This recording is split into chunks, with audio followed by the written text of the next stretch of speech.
कुलदीप सेंगर दोषी हैं। उन्होंने हमारे साथ रेप किया है, गलत काम किया है, अपने आदमियों से भी गलत काम हमारे साथ कराए। मैं कतई आपराधिक साजिश रचने का आरोपी नहीं हूँ। आप लोग जहाँ कहो वहीं चले चले, रेप का आरोपी न बनाओ।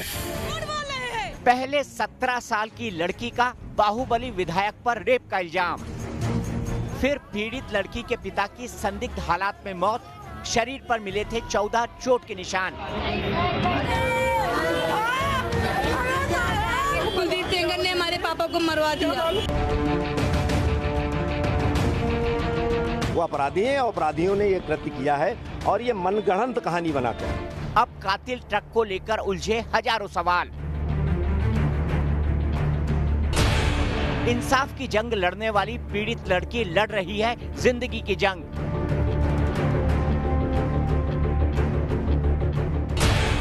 एक बार फिर सवालों के घेरे में आ गए आरोपी विधायक कुलदीप सिंह सेंगर।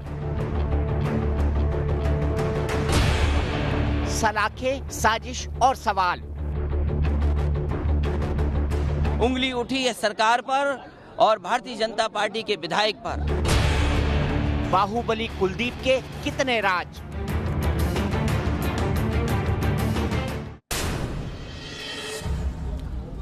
अब बात करते हैं सड़क हादसे की मिस्ट्री की। क्या यह हादसा था या एक सोची समझी साजिश? क्योंकि पुलिस इस एंगल पर जांच कर रही है। High profile Unnao rape case में अब सीबीआई कातिल ट्रक की पहेली को सुलझाएगी। यूपी पुलिस के मुताबिक जब तक सीबीआई इस केस को नहीं लेती, एसआईटी की जांच जारी रहेगी। क्योंकि 28 जुलाई को दोपहर जिस तरह पीड़ित लड़की की कार को टक्कर मारी गई थी, उसमें साजिश के कई एंगल दिख रहे हैं और हादसा मानकर रायबरेली हादसे की थ्योरी को दबाया नहीं जा सकता।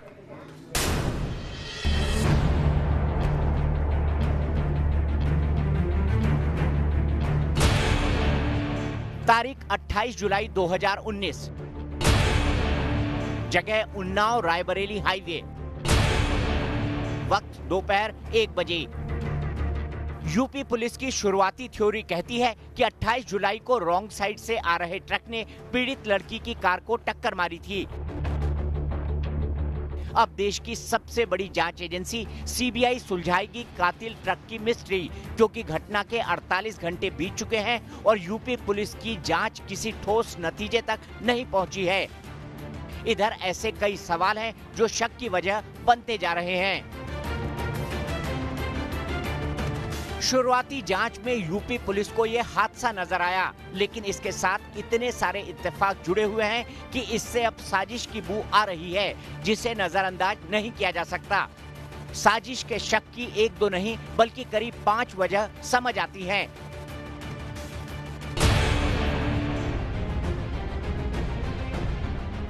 रेप पीड़िता के परिवार के साथ ये सड़क हादसा गुरबख्शगंज के अतरुआ गांव के पास हुआ, जहां गलत दिशा से आ रहे एक ट्रक ने कार को टक्कर मार दी। हालांकि ट्रक का ड्राइवर, हेल्पर और मालिक अब पकड़े जा चुके हैं, लेकिन गलत दिशा से आना शक पैदा करता है कि सड़क हादसा साजिश का हिस्सा तो नहीं।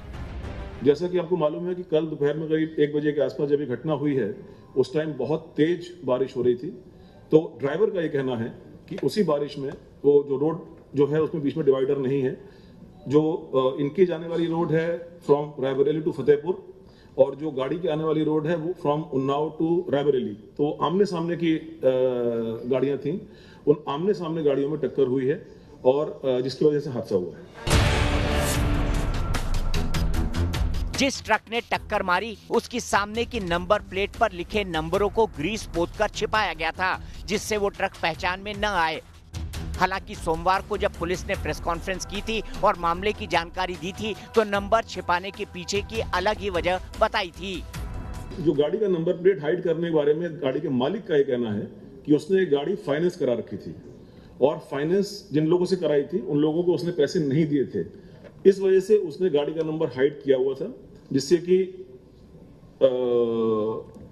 उसको वो लोग गाड़ी पकड़कर पूछताछ न करें, ऐसा उसका कहना है। पिछले साल इस केस में हाई कोर्ट के दखल के बाद पीड़िता को प्रशासन की तरफ से सुरक्षा मुहैया करवाई गई थी। 10 लोग सुरक्षा पर तैनात किए गए थे, लेकिन हादसे के दौरान कोई भी सुरक्षाकर्मी पीड़िता के साथ मौजूद नहीं था।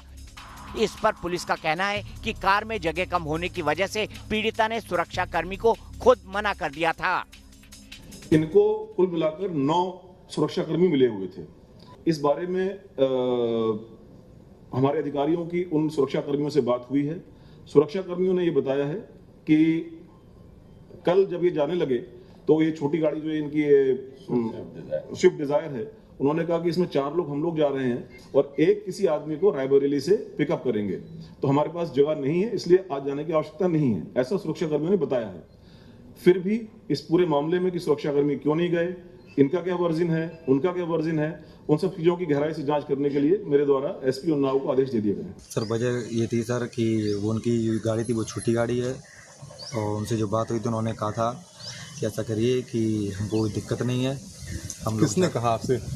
पीड़िता ने और पीड़िता की चाची ने कहा हमको कोई दिक्कत नहीं है, हमें जा रहे हैं, 5 लोग हैं, आप बिल्कुल निश्चिंत रहिए और शाम तक वापस आ जाएंगे, आप बेफिक्र रहिए।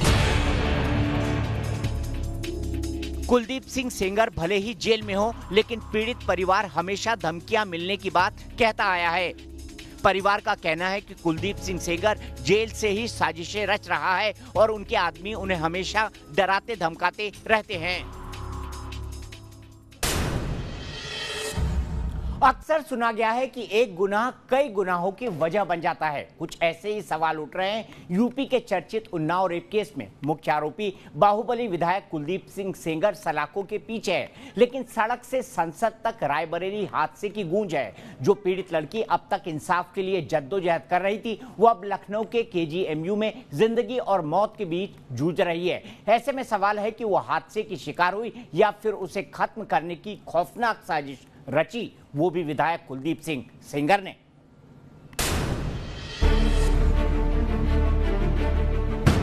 क्या जेल के पीछे रची गई थी कातिल ट्रक वाली साजिश?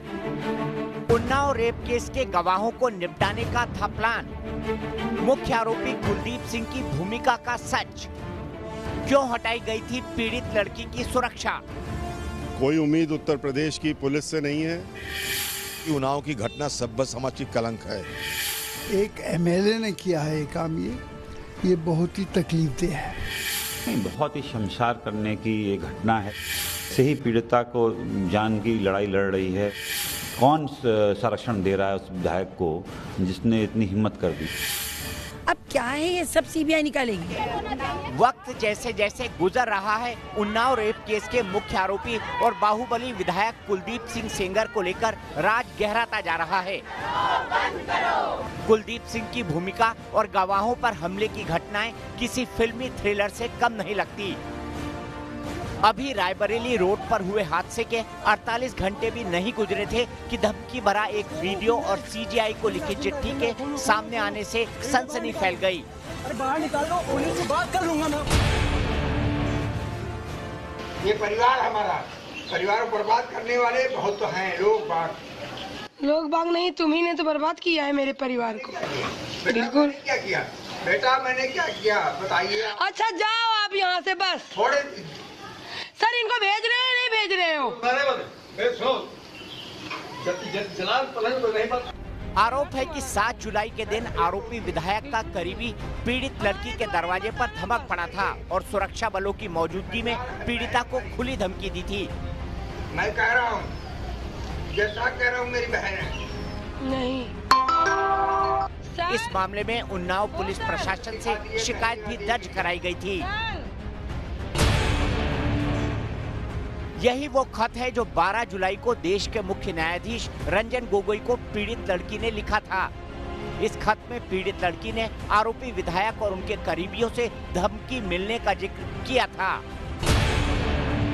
लोग मेरे घर आते हैं, धमकाते हैं और केस वापस लेने की बात कर ये कहते हैं कि ऐसा नहीं किया तो पूरे परिवार को फर्जी केस में जेल में बंद करवा देंगे।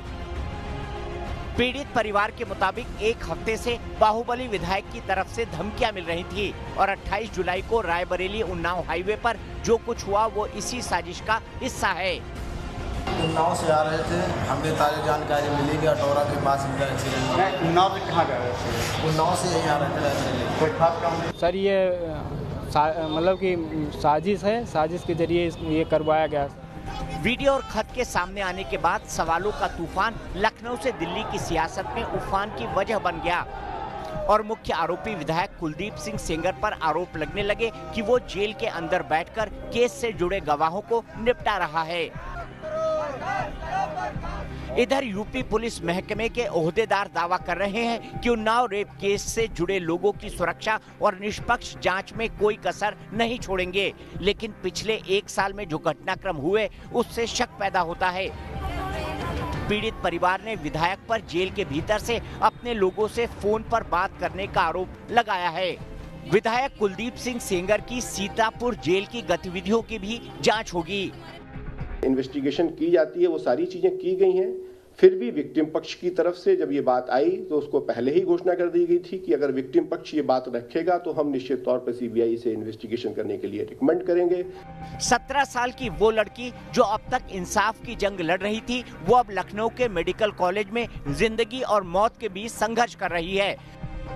बताया जा रहा है कि पीड़ित लड़की अब खतरे से बाहर है और हालात पर डॉक्टर नजर बनाए हुए हैं। कंडीशन बिल्कुल स्टेबल है और डिप्टी सीएम साहब जो यहाँ पे निरीक्षण करके गए हैं, उनके द्वारा निर्देश दिया गया है जो केजीएम में हो उनको कि किसी भी प्रकार से और डॉक्टर्स की आवश्यकता हो, देश में कहीं से भी आवश्यकता हो या पीजीआई से आवश्यकता हो तो उनको भी बुलाया जाए और उनके निरीक्षण में भी यहाँ पे इलाज कराया जाए। बाहुबली विधायक पर रेप का आरोप लगाने वाली उन्नाव की बेटी ने बहुत कुछ खोया है। 2 साल के अंदर उसकी बसी बसाई दुनिया उजड़ गई, पिता का साया सिर से उठ गया, खुद की जिंदगी भी दांव पर लगी है। एक के बाद एक हादसे की तारीखें गवाह हैं कि दाल में कुछ काला नहीं, पूरी दाल काली है। बावजूद इसके उसने इंसाफ की राह नहीं छोड़ी। फिलहाल पीड़िता के परिवार के लोग कह रहे हैं कि ये दुर्घटना नहीं है बल्कि सोची समझी साजिश है और इसकी जांच भी इसी तरह से होनी चाहिए। यूपी के high profile Unnao rape case में पुलिस की सुस्त कार्रवाई भी सवालों के घेरे में रही है। आरोप है कि 2017 में जब पीड़ित लड़की ने पुलिस से गुहार लगाई थी तब पुलिस ने कोई कार्रवाई नहीं की और उसे सीधे सीजेएम कोर्ट का दरवाजा खटखटाना पड़ा था। इतना ही नहीं, पुलिस हिरासत में पीड़ित के पिता की मौत की पहली भी सवालों के घेरे में है। जिम्मेदार कौन है? जिम्मेदार पुलिस है, जिम्मेदार सरकार है, तो आखिरकार सरकार कार्रवाई क्यों नहीं कर रही है? जिन व्यक्तियों ने उनके हिफाजत के लिए तैनात किया गया था वो भी नजरत रही। माननीय सर्वोच्च न्यायालय को इसमें खुद स्वयं कॉग्निजेंस लेते हुए और इसमें इन्वेस्टिगेशन पूरा अपनी देखरेख में कराना चाहिए। उन्नाव रेप केस में सवालों का तूफान यूपी पुलिस महकमे के लिए बड़ी चुनौती है। जिस मामले में बाहुबली विधायक कुलदीप सिंह सेंगर मुख्य आरोपी हैं, उसमें 2 साल से पुलिस की भूमिका पर कई सवाल उठे हैं। 4 जून 2017 यही वो तारीख है जब पहली बार उन्नाव में 17 साल की लड़की ने बाहुबली विधायक कुलदीप सिंह सेंगर पर रेप का आरोप लगाया, लेकिन पुलिस में तहरीर देते ही लड़की रहस्यमय तरीके से गायब हो जाती है।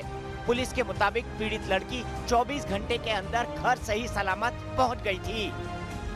तारीख 5 अप्रैल 2018। लेकिन मामले में नया मोड़ तब आया जब पीड़ित लड़की के पिता के शरीर पर 14 से ज्यादा चोट के निशान मिले थे। उनकी इतनी बर्बर पिटाई की गई थी कि किडनी फेल हो गई थी। आरोप लगा विधायक के भाई और उसके सहयोगियों पर। रेप केस के एक अहम गवाह की रहस्यमयी हालत में मौत अपने पीछे कई सवाल छोड़ गई। 13 जुलाई 2018 को दायर की गई चार्जशीट में विधायक के भाई अतुल सिंह और 4 अन्य लोगों को पीड़ित के पिता की हत्या के मामले में आरोपी बनाया गया। 8 अप्रैल 2018 यूपी पुलिस के रवैये से आहत होकर पीड़ित लड़की ने लखनऊ में सीएम आवास के बाहर आत्मदाह की कोशिश की थी और इस तस्वीर के सामने आने के बाद मामले ने तूल पकड़ा था और सीएम योगी ने फौरन पूरे मामले की रिपोर्ट तलब की। बिना वक्त गंवाए योगी आदित्यनाथ ने देश की सबसे बड़ी जांच एजेंसी को उन्नाव रेप केस की जांच का जिम्मा सौंप दिया था। सीबीआई ने अपनी जांच उन्नाव से शुरू की तो आरोपी विधायक, उसका भाई और गुर्गे गिरफ्त में आने लगे, जिनकी गिरफ्तारी के लिए पुलिस को 3 हफ्ते का वक्त लग गया था। सवाल उठे कि विधायक के रसूख से क्या पुलिस डर गई थी? सीबीआई ने उन्नाव रेप केस में 2 चार्जशीट दायर की हैं, जिसमें दूसरी चार्जशीट में पीड़ित लड़की के पिता को फर्जी तरीके से फंसाने का आरोप लगाया गया है। आर्म्स एक्ट मामले में कुलदीप सिंह सेंगर, अतुल सिंह और 3 पुलिसकर्मियों सहित 10 आरोपियों के खिलाफ आरोप पत्र दायर किया गया है। अब केस में 3 और गवाह बचे थे, खुद पीड़ित लड़की, उसकी चाची और मौसी। रविवार को एक सड़क हादसे में चाची और मौसी की भी मौत हो गई, जबकि खुद पीड़ित लड़की और उसके वकील की हालत नाजुक है। अब सवाल ये है कि केस से जुड़े लोगों की एक-एक कर हो रही ये मौत महज हादसा है या फिर कोई गहरी साजिश। देखिए, अभी तक की जांच में, अभी तक की जो भी स्थिति है, उसमें सभी पक्ष को एसपी जो संबंधित हमारे पुलिस अधीक्षक हैं, उनसे वक्तव्य लेना, उनसे जांच करना, ये सभी चीजें, और वहां पर जो आरआई है, वहां पे जो सिक्योरिटी के लोग हैं, ये एसआईटी की टीम इन सभी लोगों से पूछताछ और अन्वेषण के कार्य करेगी और निश्चित तौर पर बिल्कुल लास्ट पॉइंट तक इसमें कंक्लूजन तक पहुंचने का कार्य करेंगे, जब तक सीबीआई इस केस को टेक ओवर नहीं कर लेती है। बाहुबली विधायक कुलदीप सिंह सेंगर का विवादों से पुराना नाता रहा है। उन्होंने कपड़ों की तरह राजनीतिक पार्टियां बदली है। वो हमेशा सत्ता के करीबी रहे और उसी के हिसाब से राजनीतिक पार्टियां बदलते रहे। कुलदीप सिंह सेंगर कांग्रेस पे रहे, बहुजन समाज पार्टी में गए, समाजवादी पार्टी में गए, सभी जगह पर वो विधायक रहे और उसके बाद जब भारतीय जनता पार्टी सत्ता के नजदीक आई तो बीजेपी में शामिल हो गए। ये उनका सत्ता चरित्र है जो सत्ता के साथ, वक्त के साथ चलता रहता है। बाहुबली कुलदीप सेंगर की गिनती ऐसे नेताओं में होती रही है जो सियासी गलियों में जाति बिरादरी कार्ड खेलने से नहीं चूकते। 90 के दशक तक गांव की प्रधानी करने वाले कुलदीप सिंह सेंगर देखते ही देखते विधानसभा में गुणागणित करने लगे। कहा जाता है कि यूपी में पिछले साल जब राज्यसभा चुनाव में 10वीं सीट पर पेच फंसा था, तब कुलदीप सिंह सेंगर ने बीएसपी के विधायक अनिल सिंह के वोटों का रुख बीजेपी की तरफ कर दिया था और वो सत्ता के चहेते बन गए थे। सियासत की चकाचौंध में उन्होंने नाम बनाया, दौलत बनाई और सियासी रसूख के दम पर गंगा बेल्ट में एक बड़ा कुनबा खड़ा कर दिया। गाड़ियों के शोरूम से अवैध खनन के धंधे में ऐसा जाल बिछाया कि उनकी गिनती लखनऊ से सटे इलाकों के धन कुबेरों में होने लगी। चुनावों का हिसाब किताब रखने वाली वेबसाइट myneta.info के मुताबिक 2007 के हलफनामे में उनकी संपत्ति 36,23,144 थी, जो 2012 में बढ़कर 1,27,26,000 हो गई और 2017 में आंकड़ा 2 करोड़ के पार चला गया। 12वीं पास सेंगर पर उन्नाव गैंगरेप केस के अलावा भी कई आपराधिक मामले दर्ज हैं। कुलदीप सेंगर और उनके बाहुबली भाई पर ऑन ड्यूटी के एक पुलिस अफसर पर गोलीबारी करने का आरोप भी दर्ज है। किसी के साथ भी अन्याय होगा तो न्यूज नेशन कतई नहीं देखेगा। हम इस मुद्दे को, इस खबर को समय समय पर उठाते रहेंगे और ये निश्चित करेंगे कि इसमें जो पीड़िता है उसको अंततः न्याय मिलेगा।